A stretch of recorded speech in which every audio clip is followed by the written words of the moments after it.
gentlemen, hello. Welcome and welcome back to the Indonesia Pavilion at COP27. This is kind of like really famous for picture background for a lot of people, both from Indonesian government delegations, also from others. I'm Lia Zakia, the MC for today. We are still live from Sharm el Sheikh in Egypt. I would like to say hi as well to audiences that joining us online in Jakarta. It's evening time. Selamat malam. Good evening. As well as for those of you who are joining us from other parts of the world, we are going to start our session shortly. Right now, I believe we have all of the speakers and moderators here with us. We're going to talk about local government roles in actions achieving Indonesia FOLU Net Sync 2030. This event is organized by the Environmental Department from East Kalimantan Province in Indonesia in collaboration with private sectors in East Kalimantan Province. So I'm happy to be here. I welcome you all, not only those of you from Indonesia, but I noticed there are also several audiences from outside of Indonesia. Hopefully you can have some learning here. There will be question and answer later on. And this session will run until 3:30. We have a really tight schedule, so hopefully later the presenters can deliver it in a concise manner. And without further ado, I would like to invite our moderator for today's session, Insinyur Stepi Hakim, the Governor's Special Staff for Environment and Climate Change from East Kalimantan Province. Ladies and gentlemen, please join me to welcome Bapak Stepi Hakim.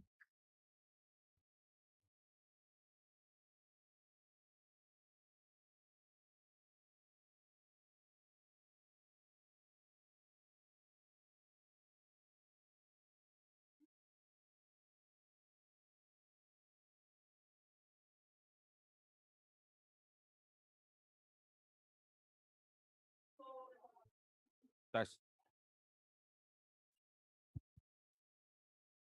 Test, test. Okay. Good afternoon. Assalamualaikum warahmatullahi wabarakatuh. Nice to be here. And welcome to Indonesian Pavilion. So again, actually, this session actually we have the purpose. Why? Because we want to celebrate our East Kalimantan province, which is basically we just received advance payment about 20 million US dollar for the emission reduction under the FCPF. Okay, so ladies and gentlemen, today we have really special speaker. We have the member of House Representative from Indonesia, Republic of Indonesia, Mr. Patan Subhi. So he will be the speaker, but unfortunately the second speaker, our governor is not available now because last night we heard that he told me that he has really urgent matter, has communication the same time now with his supervisor in Jakarta. So he apologized. He could not join online because he is also online, the meeting. He's in here, but he could not attend for this important discussion. Okay, ladies and gentlemen, it's not only the House of Representatives will come. I would like to also invite other speakers, which is basically the person, all these people who are contribute to our efforts to reduce emission in East Kalimantan. Later on, after the speaker, there will be our head of the East Kutai Regency. And then after the head of the East Kutai Regency, there will be a speaker from Secretary Province of East Kalimantan. Later on, after that, there will be our guru, Professor Dadi. He is our guru from our province who teach us and then also facilitate us for the climate change in the province. And then also we will have the last one from private sector. This is basically really big mining company from in our province. I think it's maybe in the world, I suppose. Okay, let us quickly, because I know so many people are really want to know the progress, what happening with our local government to reduce emission relating with the FOLU netting 2030. Please welcome the speaker, Mr. Patan Subi. And then also I would like to input other speaker to sit down in the front. Please will ask Bupati, the head of the Iskutai, to have the seat here. And then Miss Secretary Province, Miss Sri Wahyuni, and then Professor Dadi, and then also Miss Louis. Mr. Patan, you time, we just only have 10 minutes, Pak. So please give the main points for us, and then time is yours. Okay, thank you. Assalamualaikum warahmatullahi wabarakatuh. Good evening. Hello, the people, ladies and gentlemen.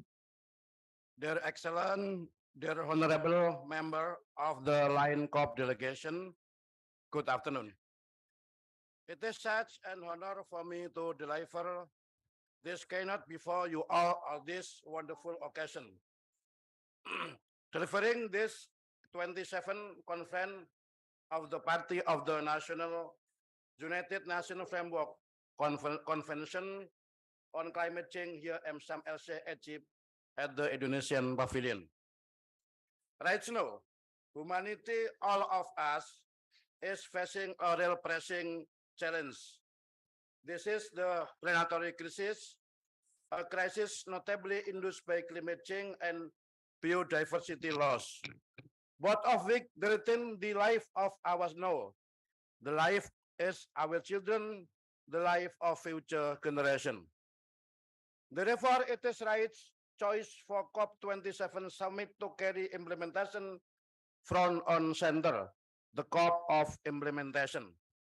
Dear excellent ladies and gentlemen, it is crucial to share here the following three emphases, and this is to reconfirm the position of the Republic Indonesia at COP27 summit as Vice President Republic Indonesia, His Excellency Maruf Amin addressed in his national statement on Monday last week here. First, the implementation shall be our focus and the same time is not separable from the level of ambition need to be able to meaningfully tackle our common challenge of climate change that humanity is facing. Second, Indonesia is part of global solution together to have synergy and thus collaborate with other nations. And third, Indonesia seek to lead by example. Ladies and gentlemen, dear excellencies, these 3 points are deeply connected to the ongoing policy development in Indonesia at this time. Please allow me to bring you attention to a public policy innovation that has the potential for significant global impact for humanity. This year, Indonesia just enacted an important law for the new fiscal relation between the central government and the subnational government, the HKBD law, Undang-Undang Hubungan Keuangan antara pemerintah pusat dan daerah. The 11th Commission of the National Parliament of the Republic Indonesia is the Parliament Commission that led the drafting of this law in partnership with the Ministry of Finance.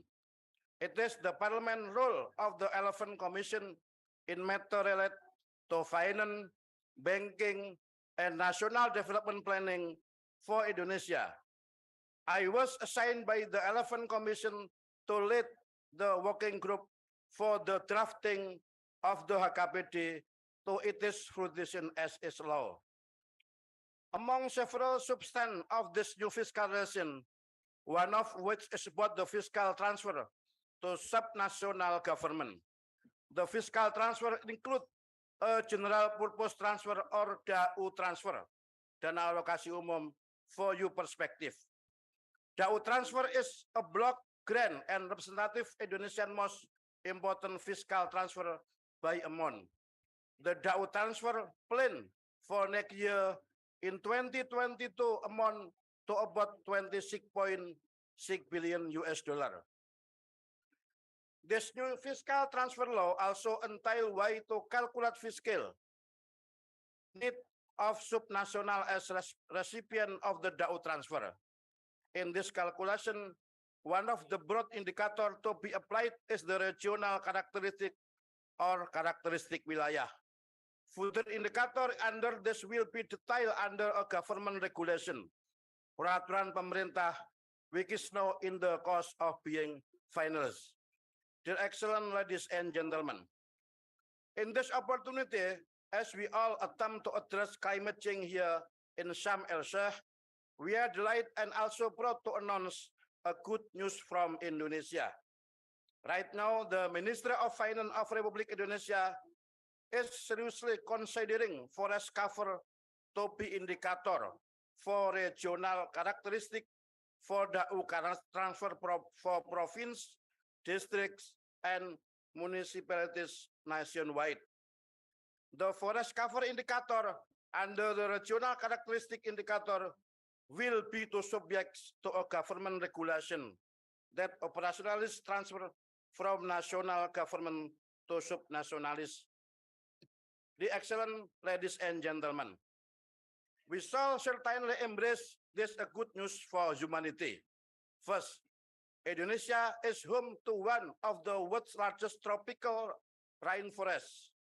A protected tropical rainforest at the significant scale should allow us to stabilize global climate given the foremost importance of tropical forest contribution to climate.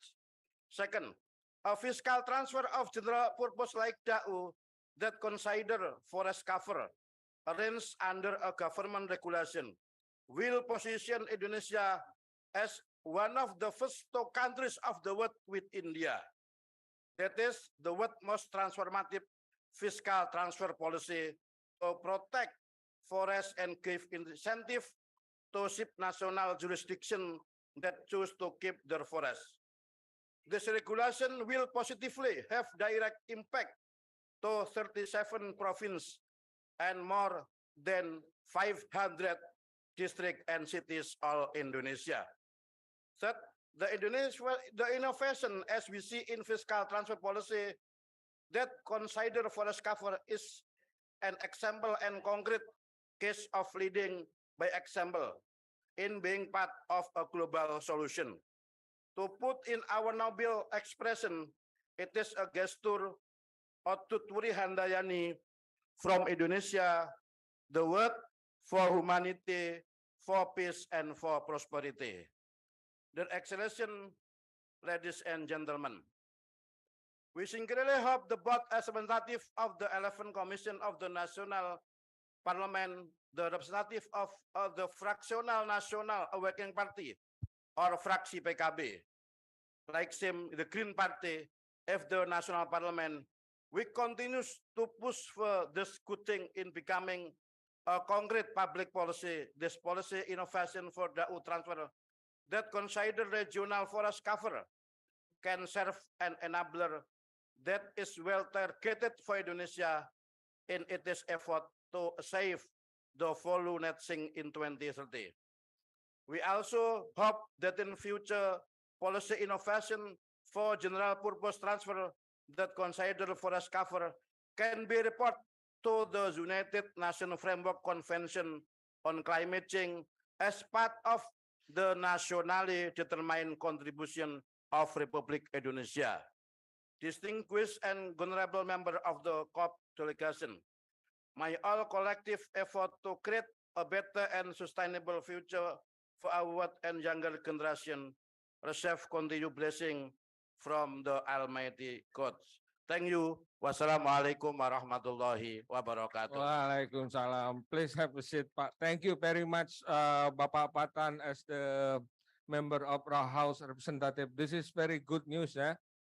We will have the forest financing. So it means if there is the province who has a lot of forest cover, then they will receive a lot of money, Pak. Yeah. Oh, wonderful, wonderful. Wow. So Papua and West Papua, that will have a lot of money then, including Kaltim, yeah? Okay. Okay, ladies and gentlemen. Okay, now I would like to actually, just a moment, I just received many questions here. We have the question actually not only today, but the previous day, there are some many questions about this seminar. So there are some questions for those speakers. Especially this is question for the head of the East Kutai district. East Kutai district, Bapak Haji Adlan Shah Sulaiman. He's responsible to manage the region. But again, all regulation will be up to him. There is some question from him actually. Oh, again, hang on. Okay, there is the question. The question for Pak Bupati or the head of the regency. It's about what is the challenge, Pak, and the efforts, and then also the strategy of the East Kutai Regency to handle climate change. And then what will be the agenda, the next agenda of the East Kutai Regency in reducing deforestation and degradation. This is really related with our effort FOLU Netting 2030. Please, Pa Head of the Regency, you have time, 10 minutes. I'm glad that you can explain to us what will be your policy relating the question. Thank you. Please, time is yours, Pa.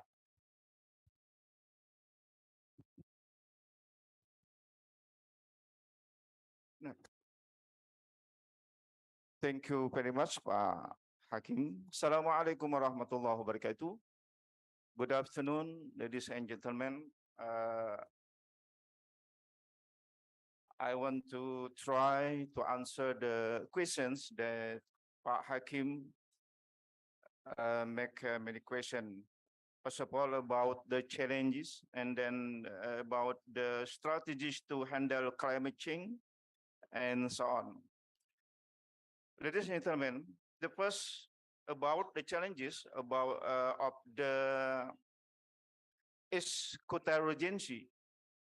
The first is monitoring capacity, yeah, for the wide covered area in East Kutai Timur Forest in terms of appropriate between the land zone utility, special plan, particularly for protected forest area and other land usage area. Yeah. This is the first challenges. And the second is community empowering and economic transformation, especially those surrounding protected area. And the third, in East Kutai regions, Indonesian sustainable palm oil and roundtable sustainable palm oil certification compliant for palm oil planter and corporates. We have discussed long ago. And for civil society participation to enhance practice of high conservation value toward reducing carbon emission and the greenhouse gas effect. Okay. So, Pak Hakim, this is the one and four answer about the challenge that you have right from the question, from the other question.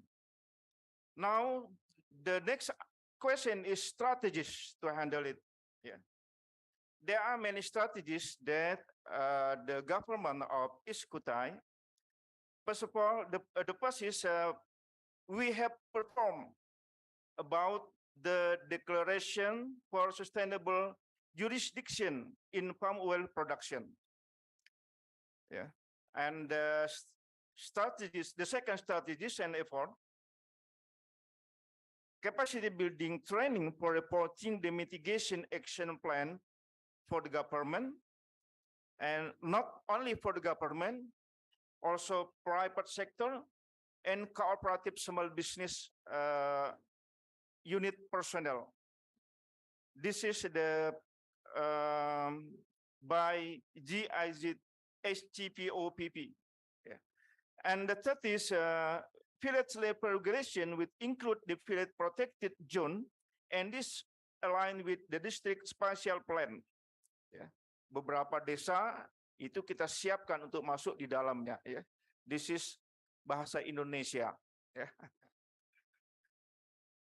Okay, and the fourth is strengthening small-scale cooperative business regarding good farming practices and training for trainer for members of cooperative small-scale business and planters to complete ISPO and RSPO standard.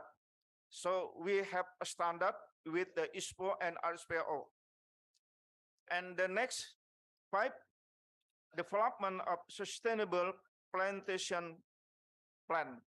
As you know that East Kuta region, they are approximately 800,000 hectares of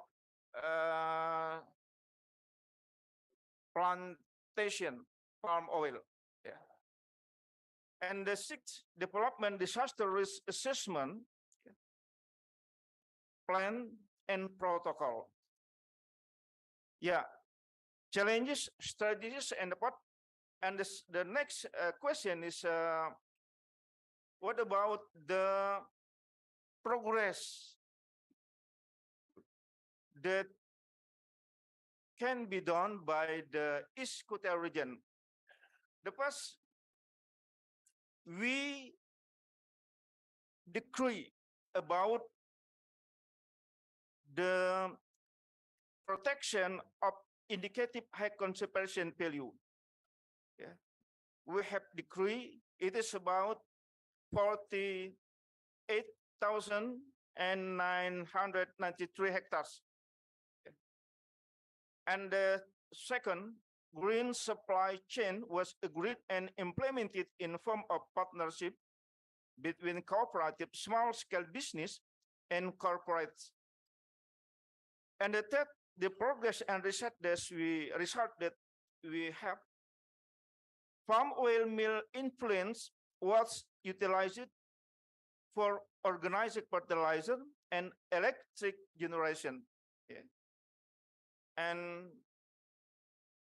fourth, establish sustainable village business, especially for community nearby protected forest area, such as Klulut honey cultivation, eco-friendly fish farming, cultivation of forest medicinal plants, and the sign of Tepian Trap Eco Village. The fifth, strengthening village business targeting women's group as compliance for gender mainstreaming, ya, pengarusutamaan gender in bahasa Indonesia. The sixth, compliant with ISPO and RSPO principle over the corporation, planters, and cooperative small business unit. And seven, decree of Minister of Energy and Mineral Resources in 2019, number 140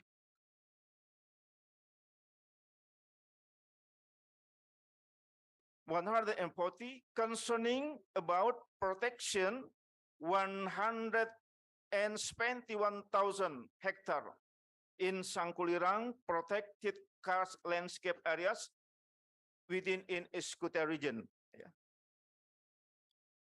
And it, the governor of East Kalimantan province has decree in 2020 number 522.5. It is about establishment of indicative ecosystem area map with a total area for East Kutai. It is about 600, 600,000 600,099.110 hectare within 5 sites: Masangat, Wehia, Kars Hulu, Kars Pesisir, and Teluk Sangkulirang. Yeah. And the names East Kutai region was elected as the representative region to implement terpercaya indicator in achieving sustainable jurisdiction. This will be presented before G20 Investment Forum in Bali. And the last one, the question about a plan and agenda. The first is enhanced community participation, especially those living nearby the area of protected forests, has high conservation value and high carbon stock. And the second, improve multi-stakeholder contribution in an effort to reducing emission for deforestation and forest degradation. And the third, empower community economic transformation, shifting from business as usual to become sustainable income. And the last one, secure and monitor implementation Indonesian sustainable palm oil and rentable sustainable palm oil certification for planters, cooperative small business unit, and corporation. Thank you. Assalamualaikum warahmatullahi wabarakatuh. Waalaikumsalam. Thank you, Pak Bupati, head of the East Kutai region. Ladies and gentlemen, I know you have, I think you have a lot of questions you want to ask, but please be patient. We will have some question that we will ask them directly. After that, I will give you the time to have the question and then raise your hand, name, and then after that to the speakers. But let me finish first with them. After that, we have some question from you. Okay, the next one that will be Miss Sri Wahyuni. Miss Sri Wahyuni is the Secretary Province of East Kalimantan.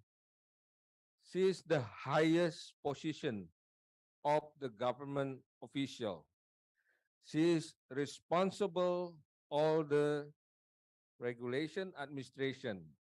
So if there is a governor has another duty, then she is responsible. So at the moment now, we have some question. This is basically the question from NGO.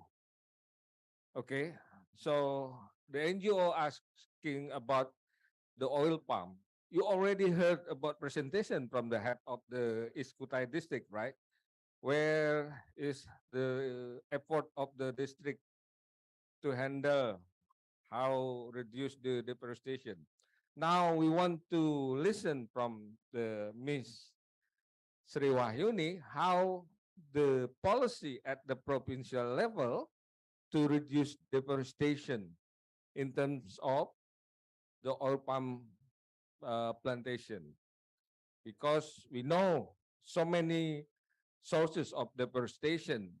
One of them, not only oil palm, but lot, mining, whatever, or another thing, illegal logging. But let us hear from directly from Ms. Sri Wahyuni. What will be, this is this question, what will be the, I'm sorry, my handphone, it's really slow. What will be the strategy of the government of East Kalimantan in oil palm or estate crops to handle the to reduce emission, especially on the regulation. 10 minutes, Ibu. Time is yours, please.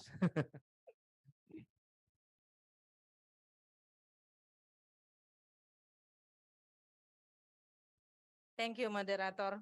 Bismillahirrahmanirrahim. Assalamualaikum warahmatullahi wabarakatuh.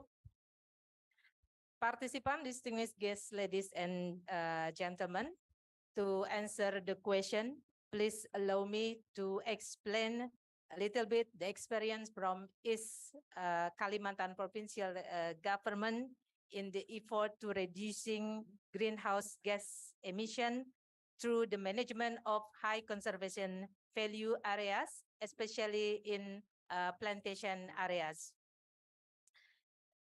Participant, ladies and gentlemen, East Kalimantan has 1.5 million hectares of plantation, and 89% of these plantation areas are palm oil plantations. And this number is equal to 7% of 16.4 million hectares of palm oil plantation in Indonesia, which make Indonesia as the top countries in the world in as a producer of vegetable oil. Now, regarding to the plantation development, we try to address the strategic roles to support the sustainable development, especially in plantation development. And one of one of the strategy that we implement is management high conservation value areas, especially in plantation development.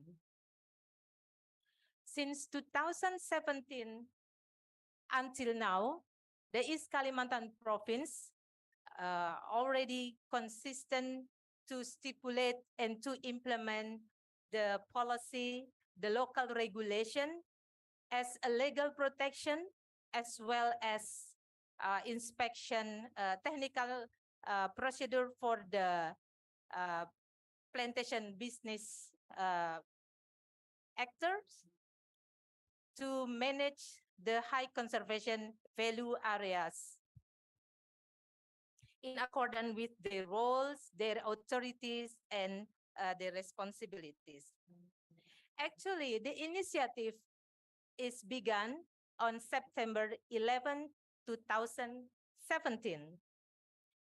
In this time, East Kalimantan provincial government, together with the 7 district cities and regencies within this province, has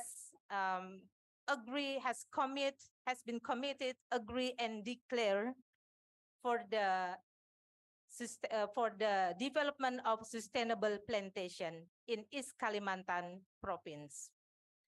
The sustainable plantation in East Kalimantan province is to protect the high carbon stock values of 640,000 hectares and peatland of 50,000 hectares by 2030 in plantation designated areas and land with plantation business permits.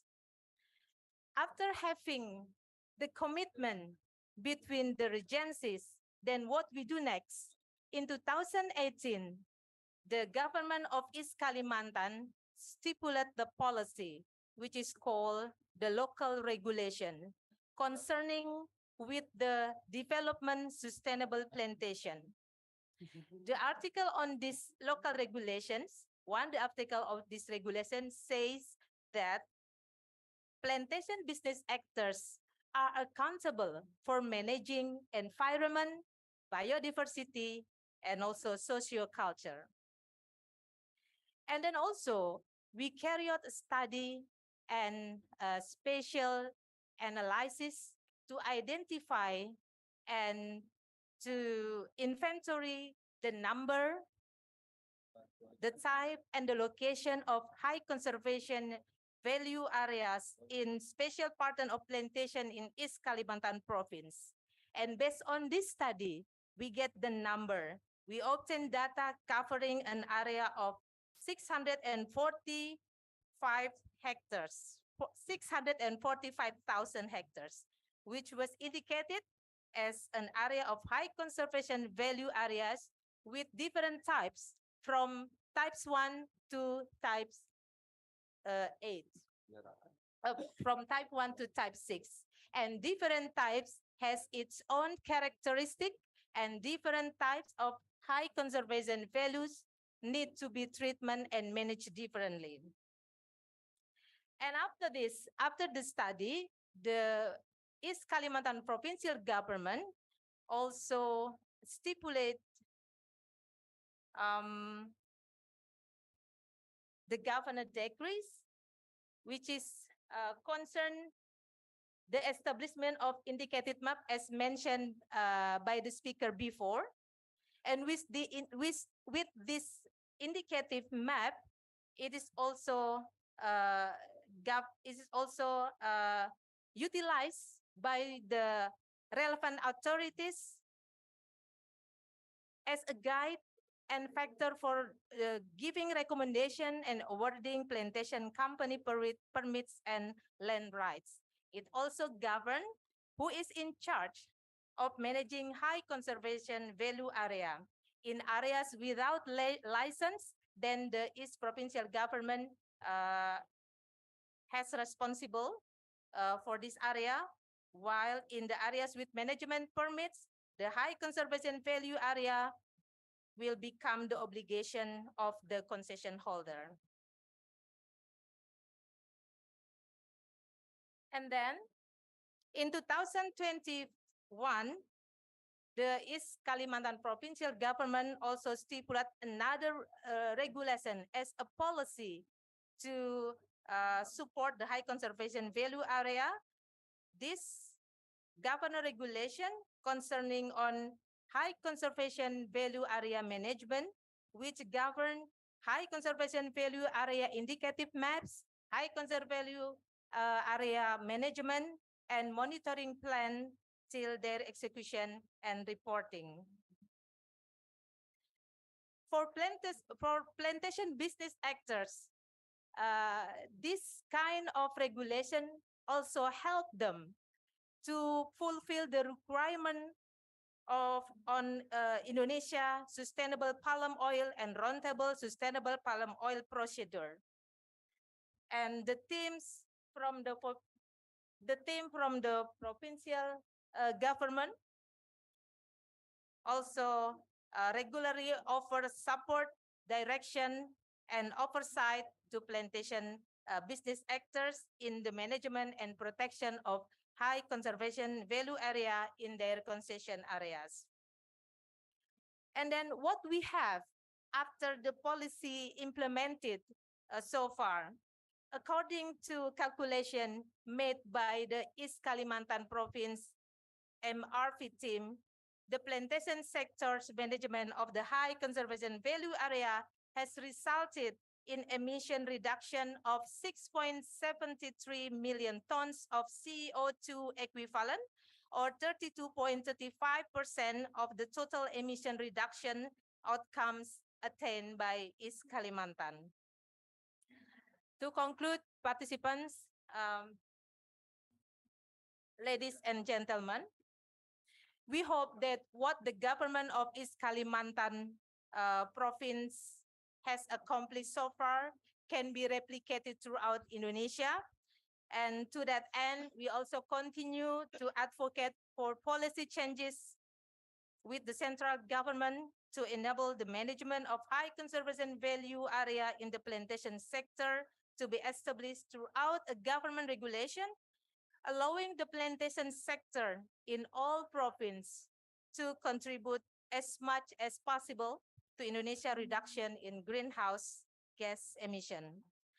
It can also serve as a reference for local governments as they mainstream high conservation value area management goals into their respective regional development plans. In the end, the government of Indonesia is able to gather data and information on the performance of high conservation value area management as a means of holding the company accountable for meeting the goals set forth in the National Medium-Term Development Plan for 2020-2024 and Indonesia FOLU Net Sink 2030 target. That's all the experience from the East Kalimantan Provincial Government. I hope that this information will answer the question and also give you insight what has been done, what experience from the East Kalimantan Provincial Government. Thank you very much. Oh, wow. Excellent. Thank you, Ibu. Well, see, not easy. Every step there is the regulation, there is improvement. You can see the East Kalimantan government try to keep the high conservation value. They have the target 640,000 hectare, ya Bu. Amazing. So that's the reason why the World Bank really happy to give award, to give compensation to the East Kalimantan. That's the point. Okay. So, ladies and gentlemen, this is not only the effort only the government, but also non-government organization or the development partners also involved, reducing or involved to help the government to reduce emission. So, I would like to invite Professor Dadi Ruhyat. He is the chairman of the DDPI, or in English, I'm not really good in English, chairman of Regional Climate Change Council of East Kalimantan. So his role is coordinate all the stakeholders in the province. We want to listen, we want to hear how he can coordinate all the multi-stakeholders in East Kalimantan together, work together with the government to reduce emission. Time is yours, sir.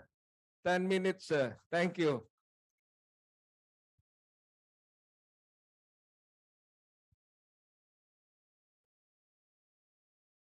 Thank you for the questions, Chairman. I will try to respond it. Very good afternoon, ladies and gentlemen. One of strategic steps taken by East Kalimantan provincial government is to establish a coordinating body to reduce greenhouse gases emission.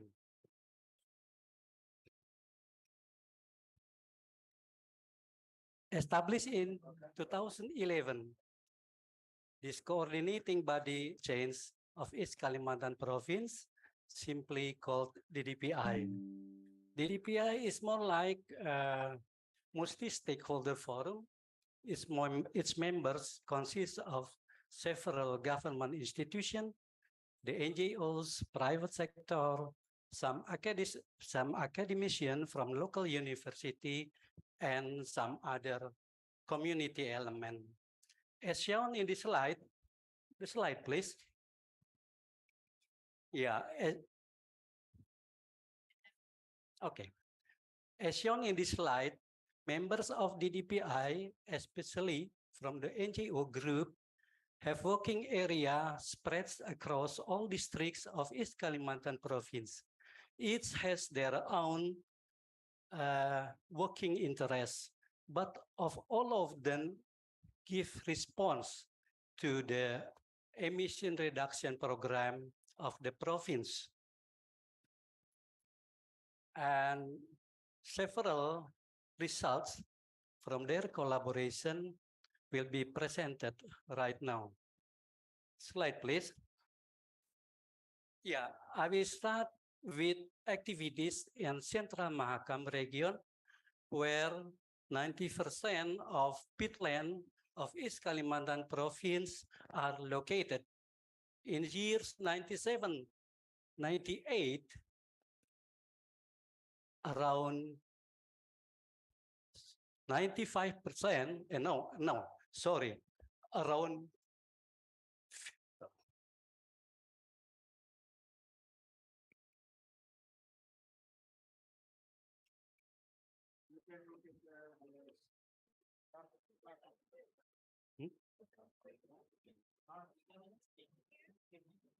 Oh, yeah, sorry. I'm sorry. I will start with the activities at Central Mahakam region, where about 90%, 95% of peatland of East Kalimantan are located. In years 97, 98, peatland in Mahakam region were burned. And through the subsequent development, the degradation is increasing mainly due to illegal logging. GIZ initiated an improvement toward a sustainable peatland ecosystem by involving many stakeholders, including 10 provincial agencies and 6 at district level, also 3 NGOs and 1 university.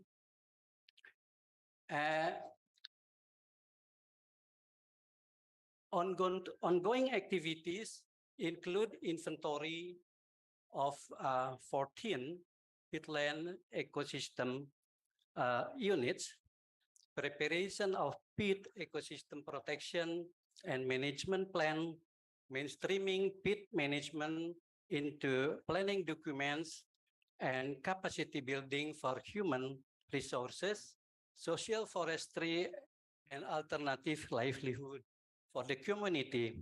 Next is about the mangrove restoration in Mahakam Delta.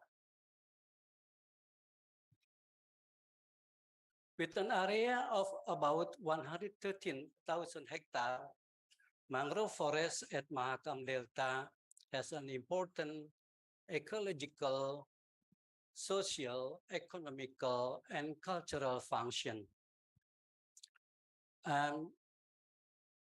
In 1990, however, when the culture shrimp price was very high, there was a massive deforestation by the community for the development of shrimp and fish ponds. Until 2013, deforestation has reached around 54% of the total forest in Mahakam Delta. Community farming shrimp is not sustainable.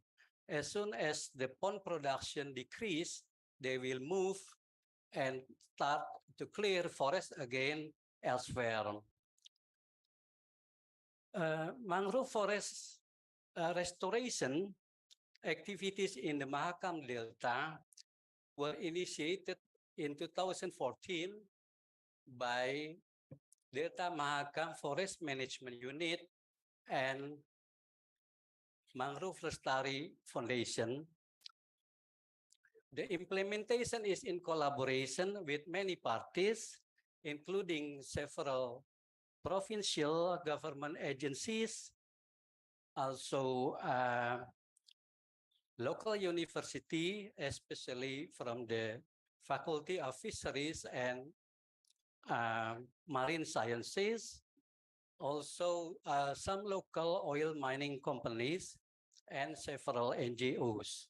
Restoration activities carried out include planting, forest protection, forest fire prevention, social forestry, and also alternative livelihoods for the community, including aquaculture with silver fishery techniques.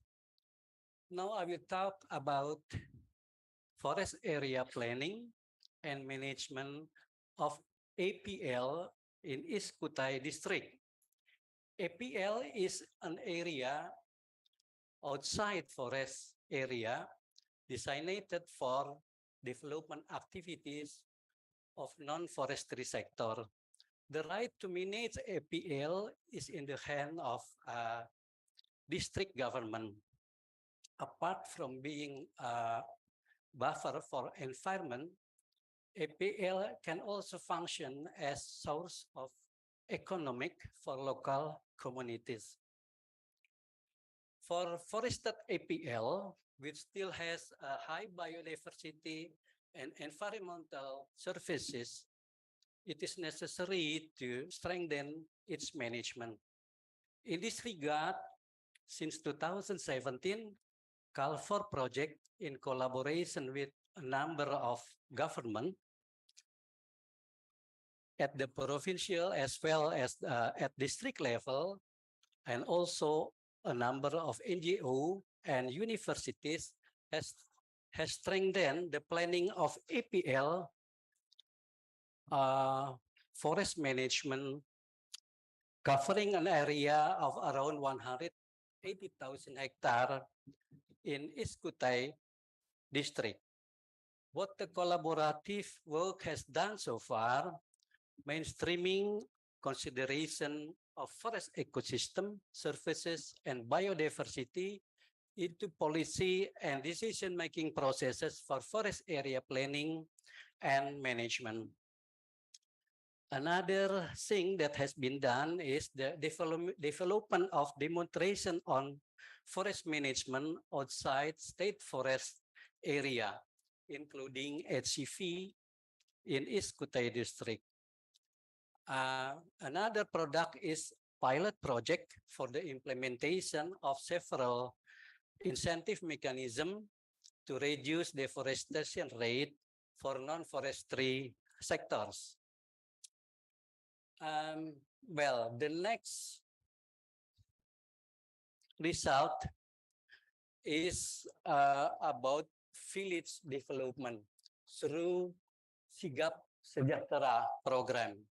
In order to involve village communities in managing forest resources, the Sigap program has been implemented in 99 villages in Berau district. Sigap is a community program, an assistance program in recognizing the potential and strength of village to form a prosperous village. Sigap contains of 3 components, namely village governance, natural forest management, and village economic development. With respect to the natural resource management component, the results achieved up to 2021 are 8 villages have obtained village forest management right for the Ministry of Forestry, from the Ministry of Environment and Forestry, with a total area of 68,000 hectares. Other product is 10 other villages are in the process of applying for social forestry permit. One forest smallholder has received a forestry partnership permit, and one village cooperative has received a community plantation forest concession permit.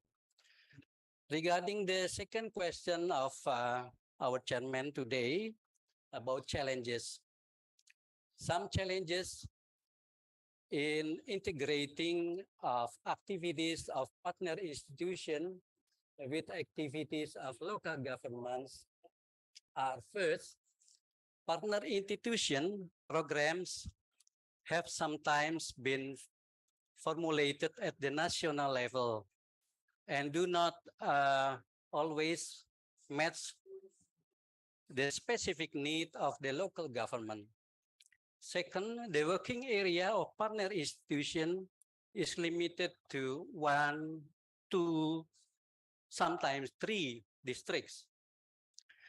And other challenge is that the working period of partner institution is often shorter than that required by the region.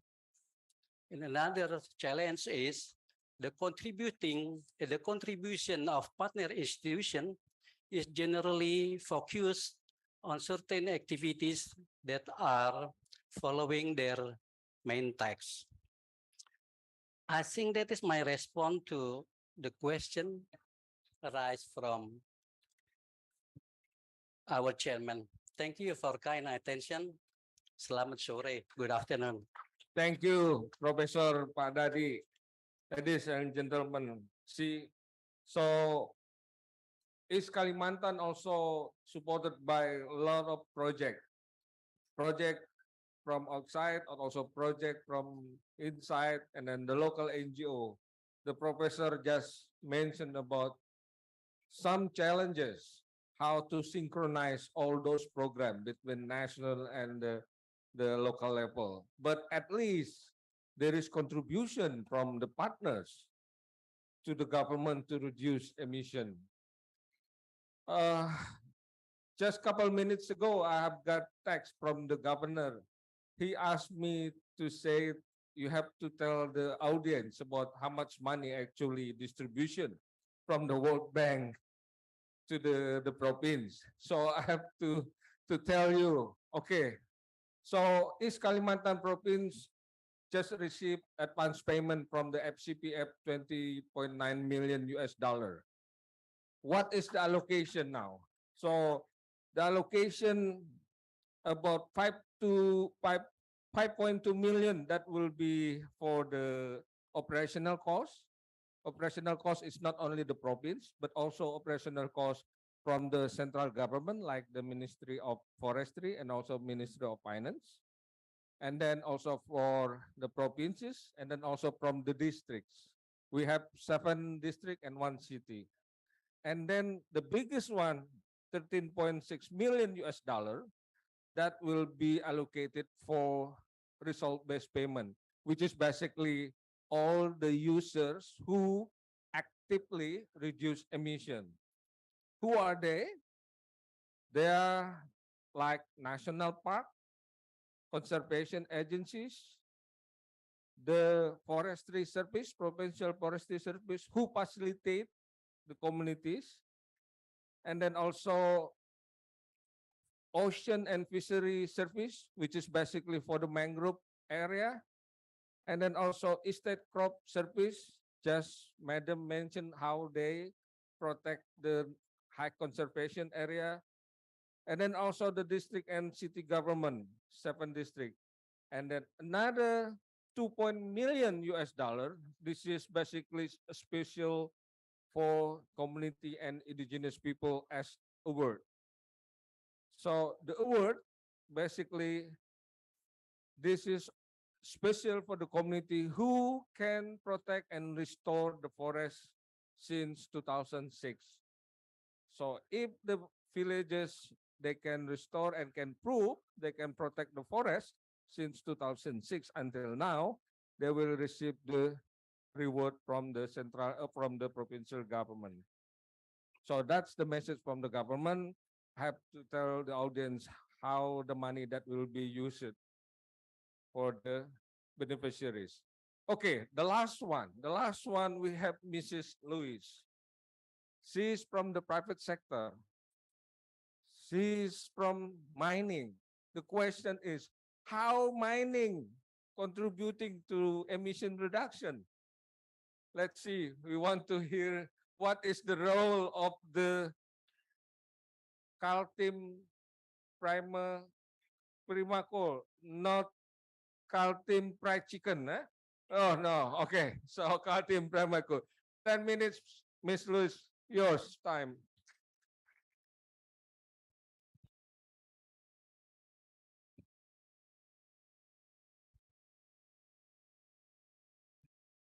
Thank you, Mr. Moderator, Pak Stefi Hakim. Good day, ladies and gentlemen and distinguished participants. Thank you for the questions, and I would like to try to share with you what is our contribution as a private sector, especially the coal mining company, in supporting the FOLU Net Sink 2030, which is engaging the community to mitigate climate change. At a glance, we would like to know what KPC, KPC is a coal mining company located in East Kalimantan province, specifically in East Kutai Regency, with 61,000 hectares of operation area, permit until 2031. And then we have like 30,000 employees, including the subcontractors. And also there are 27 villages in the surrounding districts, 4 sub-districts, which is in the Ring 1, and 250,000 populations in the 27 villages. And we have a commitment of $5 million per year for the community development activity. Yeah, mission and policy on climate-related mitigations from fuel efficiency and carbon absorption by revegetations in 2020 only, total GHG reductions is 91 million ton CO2 equivalent. And we have like an internal environment management innovations, including the energy, water, air, biodiversity, hazardous and non-hazardous waste. And next one, what is our position in the role of the global climate change agenda? Actually, we are one of the stakeholders, as mentioned earlier by all of these speakers, that we are one of the stakeholders of the East Kalimantan governor and also the East Kutai region, that we especially engage in mining as part of the stakeholders of this government to support the Green Growth Compact launched actually by the governor in 2016. It's to support the FOLU Net Sink 2030 as an important part of national determined contribution. The company becomes a global partner in reducing emissions caused by deforestation and forest degradation through sustainable management that is covered by the principles of the good mining practice. Actually, the good mining practice is a sustainable legacy for the advancement of local communities and global communities through its responsible coal mining operation for sustainability. We continue to the next explanations that to support the climate change mitigations, especially in supporting the GGC in East Kalimantan, the corporate and community engagement in climate change mitigation include the collaboration with local partners, subcontractors, and the village near mining operation area. We have the Proclaim Climate Village program and restoration rehabilitations, also cultivating local trees, needs seeds for the reclamations, and coordination with regional emergency response and rescue team to mitigate the forest and land fires. Okay, these following are corporate efforts in collaboration with the community to help reduce emissions, especially in the FOLU Net Sinks 2030. Through the program, we have seen here that's 6 programs, especially the first 3 one is related with the waste management. It is the Village Community-Based Waste Management Movement Program, Integrated Eco Waste Program, and Village Women Empowerment Program in Climate Village, and also the Local Plant Seeds Program for reclamations. We also have the mangrove rehabilitations and with the community and the Kutai National Park and the Forest Fire Rescue Team. From this program, we can see that the benefit is including the economic development, the zero waste program, and also the climate change mitigations.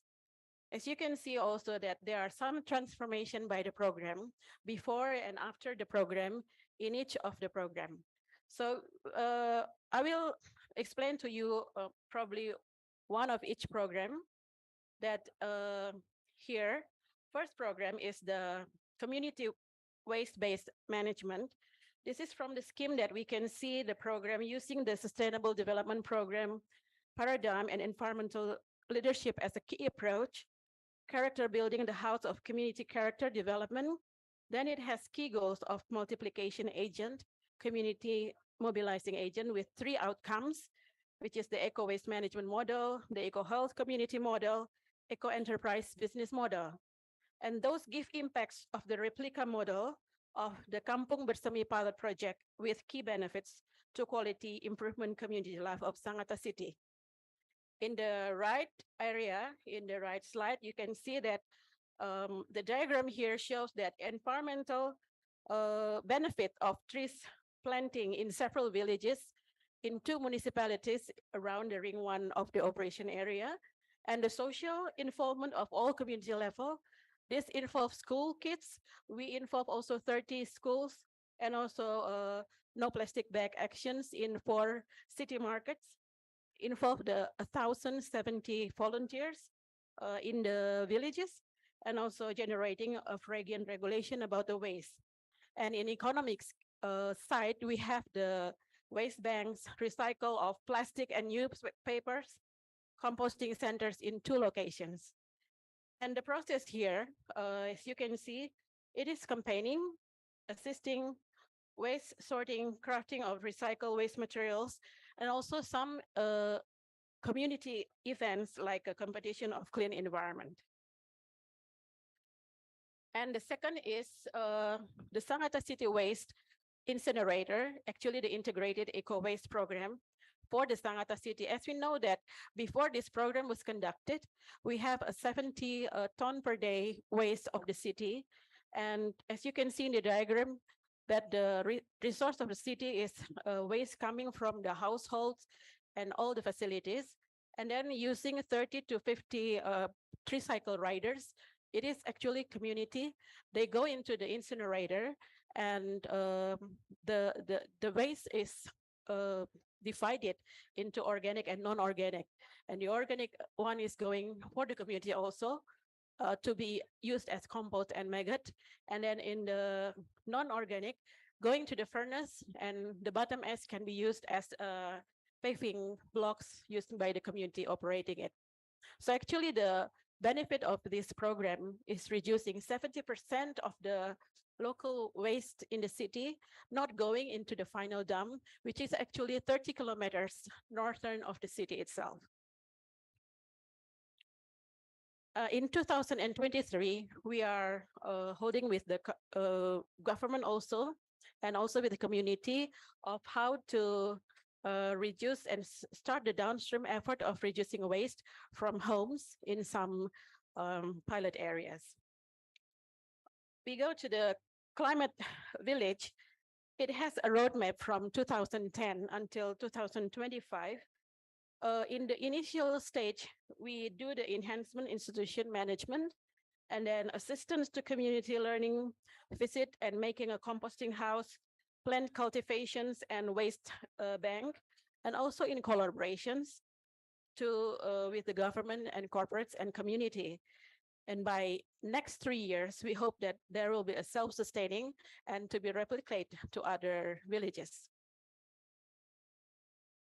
Here we can see also the other community-based waste management integrated programs. Actually, this program initiated by the waste problem itself that is used as an opportunity by a group of youth not working and looking for ways to be managed, which then produce compost and is distributed in a sustainable food house of Dasa Wisma. They're operated by the ladies or the women in the village, and then it turns into fertilizer for the needs of the vegetables for the area in their living places. That used also for a support of food security and improvement of nutritional status. The benefits obtained from this program are sustainably compassed, as you can see in the right side. There are environmental, nature, economic well-being, and social. And then the next program is the local plan seats for the reclamations. Actually, this program has been running for 15, 16 years, where we engage with the local community, partnering with them to develop local plan seats so that they can absorb by the companies for the reclamation in the mining, in the ex-mining area. So its sustainability compass shows that local seats are conserved. Economically, it becomes people's income and had reduced unemployment. There is an improvement in life and other social benefits, providing education for local school children to appreciate local seeds by finding and preserving them. And the next one is restoration and rehabilitation of the mangrove. During the last 1-2 years, we are actively involving the local Kutanis group and also the village people to support the GGC Kaltim to carry out the restoration and rehabilitation of the mangrove. As you can see that like 10,000 trees we planted this year and also last year. We have a lot of stakeholders involvement in planting the mangrove to restore and to rehabilitate them. And lastly is the mitigating the risk of forest and land fires. This is finally, we see how company plays an active role in handling forest and land fires around the mining area. In an emergency situations, local coordinations with the East Kutai Task Force, especially with the Bapak Bupati and the Gugus Tugas to cooperate with the SAR team. We have the 5 stage of doing this by planning, mitigating, level of preparedness of system, natural disaster, and recovery stage. So to answer the moderator question of what is the challenge of all of this program? As we can see here that first is the mindset change, needs time and patience for transformation.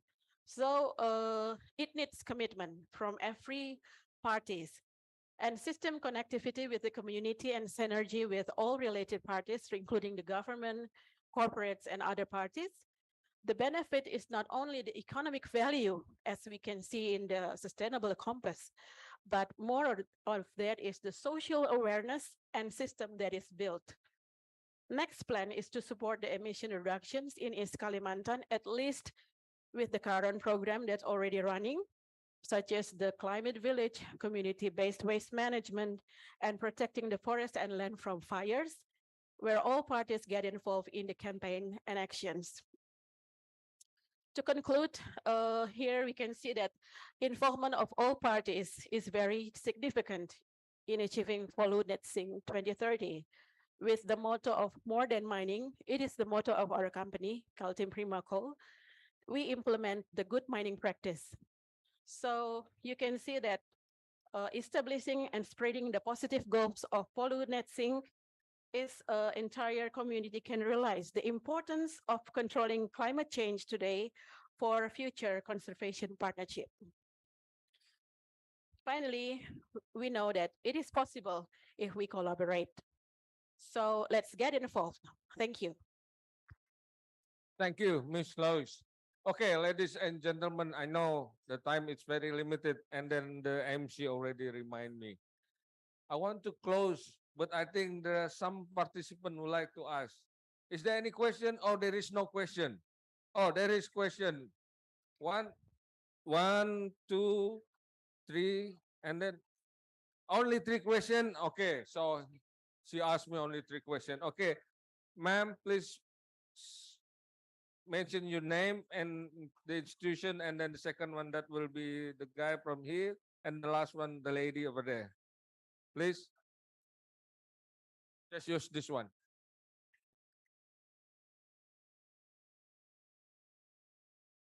Hello, my name is Sahar Hussein. I'm from the Iraqi environment. The Iraqi. Hello, my name is Sahar Hussein. I'm from the Iraqi Minister of Environment from the National Climate Change Center.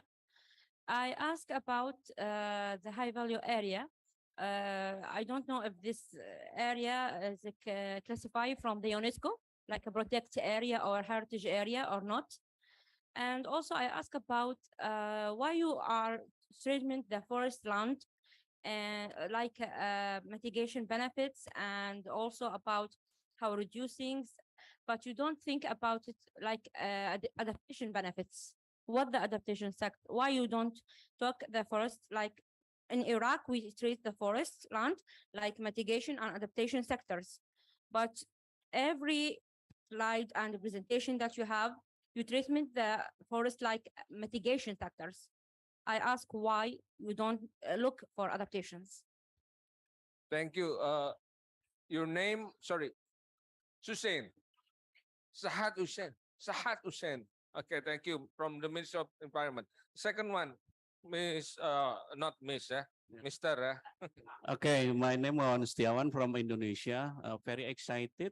The all presenter already present to all of us about the contribution and participation between province government, regency government, and also NGO and also private sector. Very excited, and probably we applause for the presenter or presenter.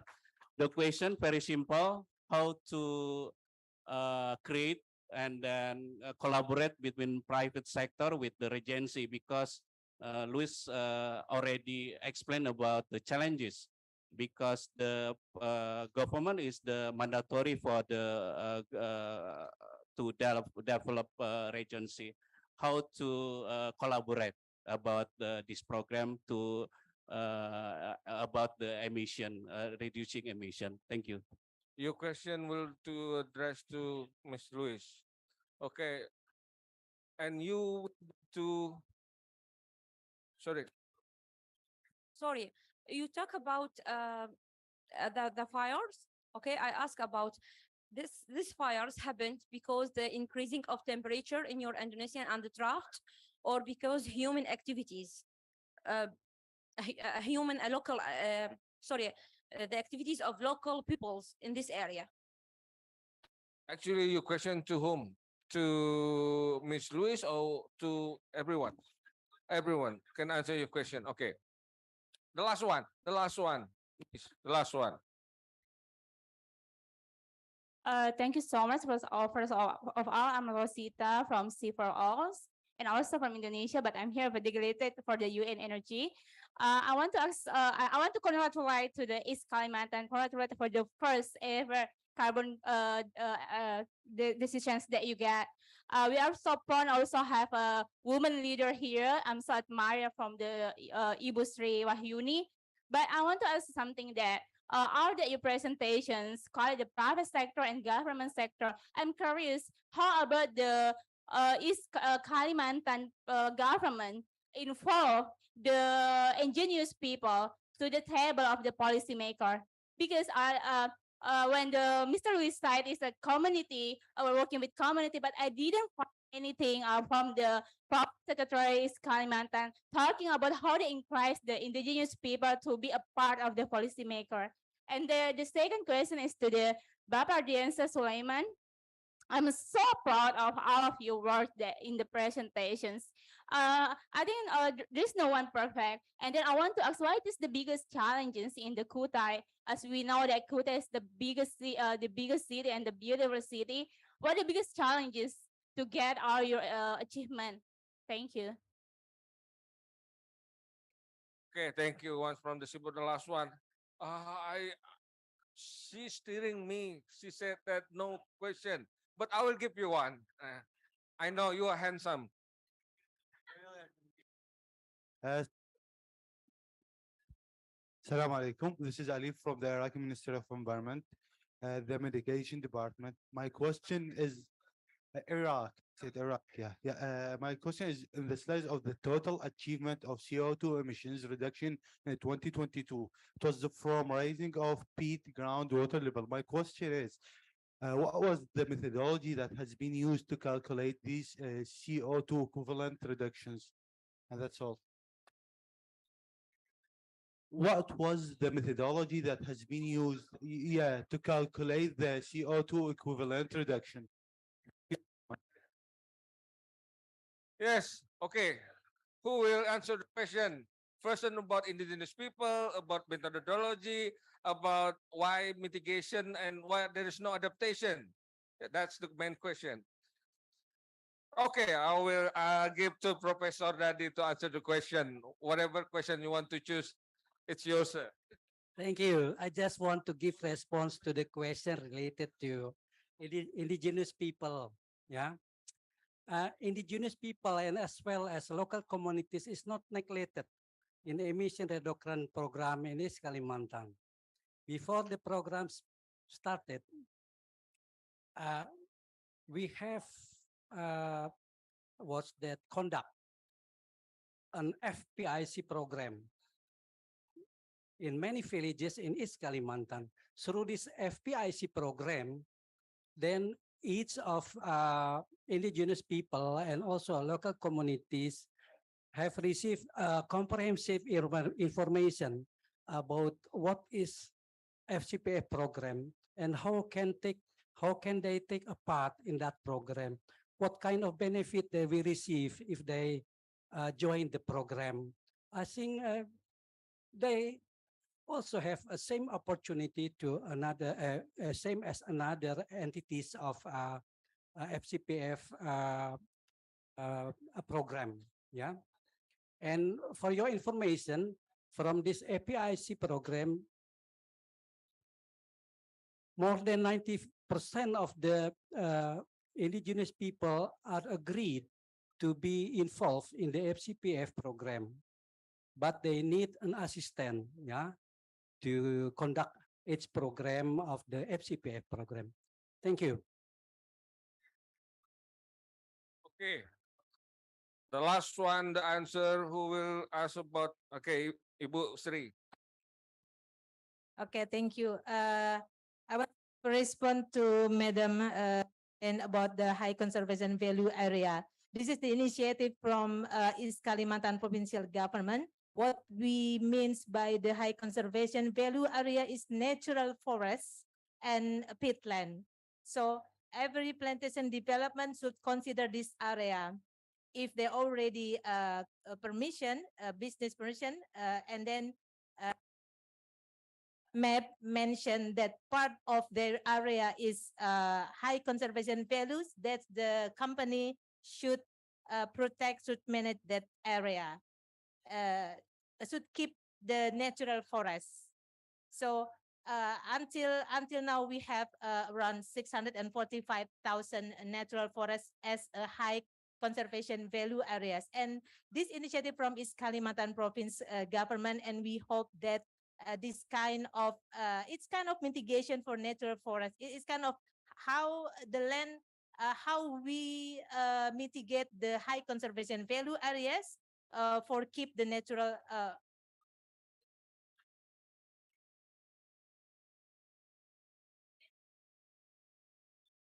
Okay.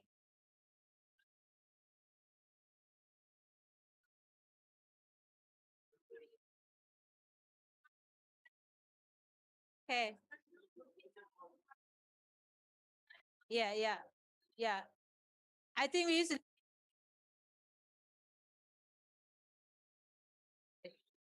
how we identify the high value, the criteria of high value conservation area. We use the national indicators, yeah, yeah, but because this is initiative from, yes, we use the national indicator for this.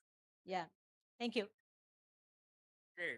So that's the indicator. So basically, you have to follow what the national government decide indicators, right?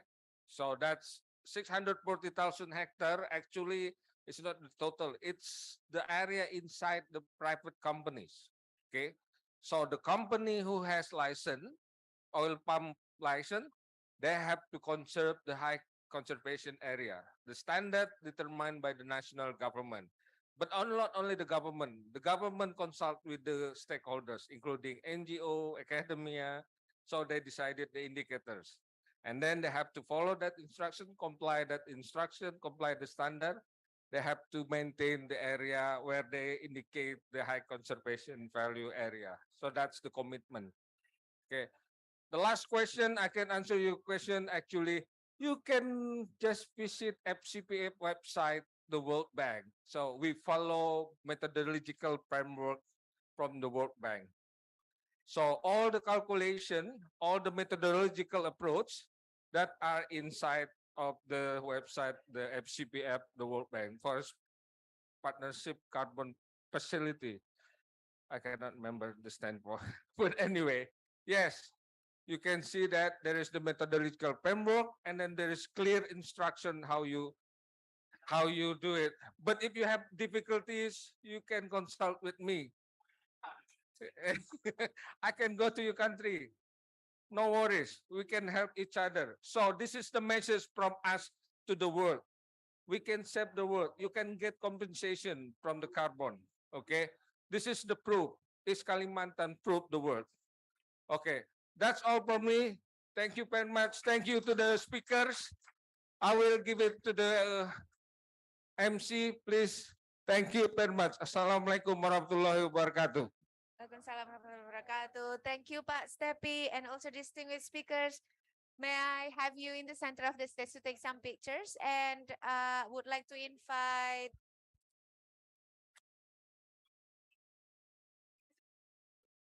there will be a token of appreciation to be given to the speakers.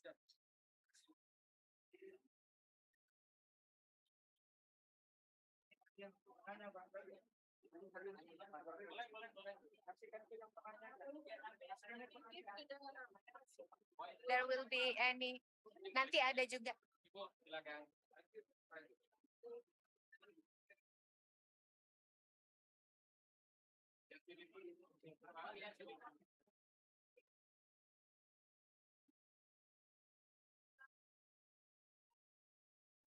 And ladies and gentlemen, don't go anywhere. We're going to start our next session immediately because we don't have any break.